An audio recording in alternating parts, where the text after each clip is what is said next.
In a tweet, State Minister of Money, Capital Market and State Enterprise Reforms Ajit Nivard Cabral says that Sri Lanka cannot afford a lockdown. The State Minister tweeted, Sri Lanka cannot afford a lockdown, citing reasons that half the population not being able to face its fallout, 4.5 million people in small and medium-sized enterprises being driven to despair, and macro fundamentals being seriously compromised. The tweet goes on to state, and I quote, strict health restrictions may be imposed, but the country must be kept open and functioning, end quote.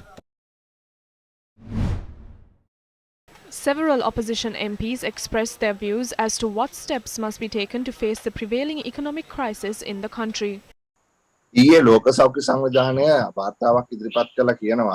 The World Health Organization released the report yesterday and said if the country is placed under lockdown till the 2nd of October, we can save 10,000 lives.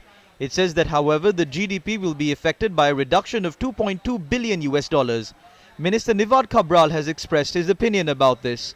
What is the value the government places on the life of a person? If we analyze this, they say the loss is $2.2 billion. So the value is approximately between 1,000 and 2,000. Is that the value the government wishes to place on the life of a person? As a result of the depreciation of the rupee, the debt component has increased by 2.5 trillion rupees. But the government says we can't afford a 500 billion rupee loss, and so let the people die.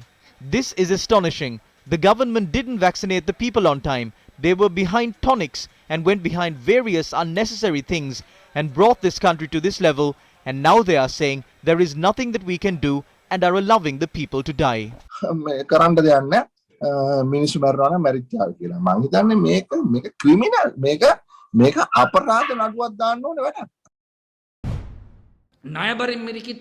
country like ours that is drowning in debt will have to come out of this situation by paying our debts. International rating agencies have downgraded us from CCC plus to CCC minus. They forecast that in the coming years our ability to service our debts will reduce and that we will face a serious economic crisis because we don't get the dollars that we received from the tourism industry. Exports have reduced and foreign remittances from expatriates have reduced. Also, foreign direct investment is not flowing into the country as the country has been turned into a haven for money laundering. So the only remaining solution that we have is to restructure these loans and request for a grace period from the international financial institutions and the countries that we are in debt to. We should use the income that we get to manage the COVID-19 related matters and daily affairs of the country. And after that, we need to hold discussions on strengthening our economy and then start repaying our loans. That cannot be done lightly. These financial institutions must accept that we have democracy in our country, that we respect human rights, and that the rule of law is protected. If that does not happen, this crisis will further aggravate.